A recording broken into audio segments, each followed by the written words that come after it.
you've always had this mantra like one for me, one for them. And then you said in a recent video, it's kind of like a throwaway line. You're like, well, YouTube doesn't really work that way anymore. It's like one for me, six for them. Yeah. Tell me about that. What does that mean? In the very beginning, I knew that if I was making all the videos for the algorithm, I was going to jump off a cliff, So it was one of those things that, from the get, I was like, dang, I gotta go back. And that's what I was doing in the very beginning I paid more attention to that pretty explicitly in the very, very beginning, 2015.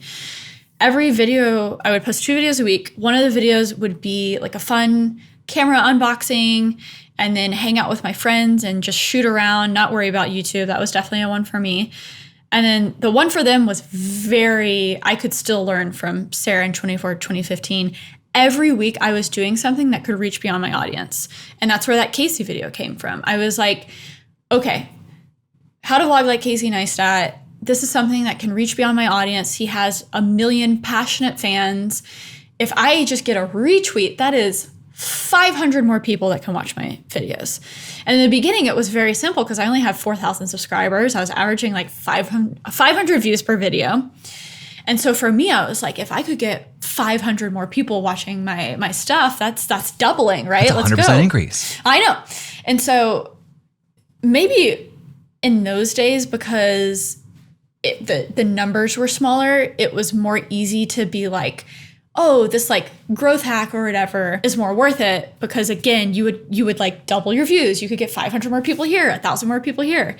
And now you're more worried about like the algorithm because that's what's going to give you tens of thousands of more people. And so, yeah, I mean, that saying is kind of just going back to always what I've known what you should be doing, but you always get distracted and veer off. So I'm always doing some version of there has to be a project for me that keeps me happy, that keeps me fulfilled, that makes me look at a video and I can say to myself, you can storytell, you still got it, good job.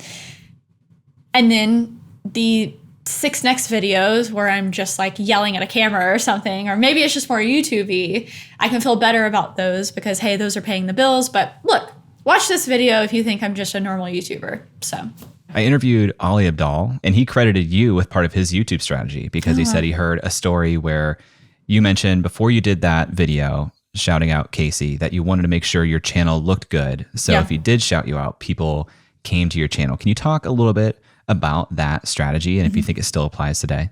It's easy to be like, oh, that was my strategy in hindsight. I wasn't thinking about having a viral moment in the future, but I was thinking, okay, this is something that I do want to make my job. I don't know when it's going to happen. It could be a decade. I had a long view of it.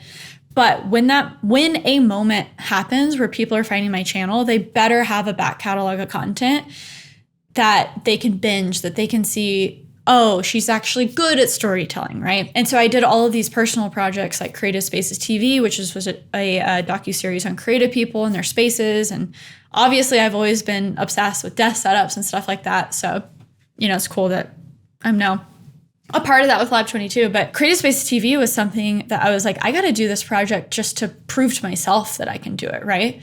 And so I was doing these docuseries, I was doing camera reviews because, I wanted people to come to my channel and have things to watch, right? If you have one viral video, people click on your channel and you have nothing else in your channel, they're not going to be sticky. They're probably not going to come back. You're going to be the one-hit wonder. So I think probably the most important time for making things that you want to create and developing your style and your look is when no one's watching. I think that's the only time that you're actually going to be able to do that, actually. Because now that I have an audience, I have so many more expectations and so many more people to worry about. It's sad to say, but at the end of the day, my only focus isn't like, is this color grade perfect?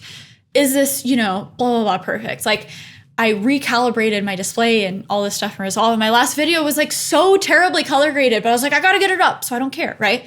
But back in the day, if it was a Creative Spaces TV episode, I don't have a schedule. I just want to make sure it looks beautiful and that the person I'm interviewing, when they send it to their 20 closest family members, it's gonna be something they're proud to share and they're excited about. And so if you have 50 subscribers, if you have 100 subscribers, be stoked because right now is the time to make the shit you actually care about, okay?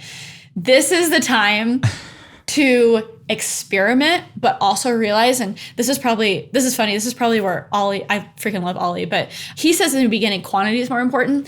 I actually say it's the complete opposite. I think it's actually where quality is the most important, because I think that's when you have the most time to curate what you want people to see and curate what your YouTube channel is going to be. Because what I found, I have a ton of interest, but really people are going to want to come to your channel for like one or two things, right?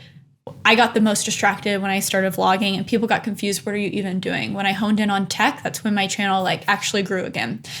So I had like a fork in the road. When I made that Casey video, a lot of people are like, oh, do parodies on people. And I'm like, that is not me.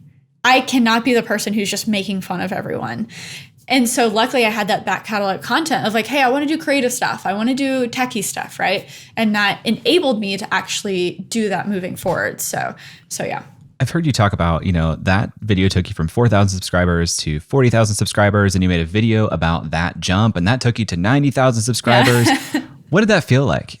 At that point, did you know, how did you decide, the path forward that you were going to continue to do this aesthetic? Was that already set in and the timing just worked out, or? It was amazing timing because I was going full force with the Adobe Creative Residency. So I got that, and I had all of a sudden kind of like, funding for a year. I had an audience, and it was like off to the races. So for me, that period actually wasn't like we made it. It was like, okay, Sarah, this is what you've been waiting for. Go, go, go, go, go. So yeah, plenty of sleepless nights after that.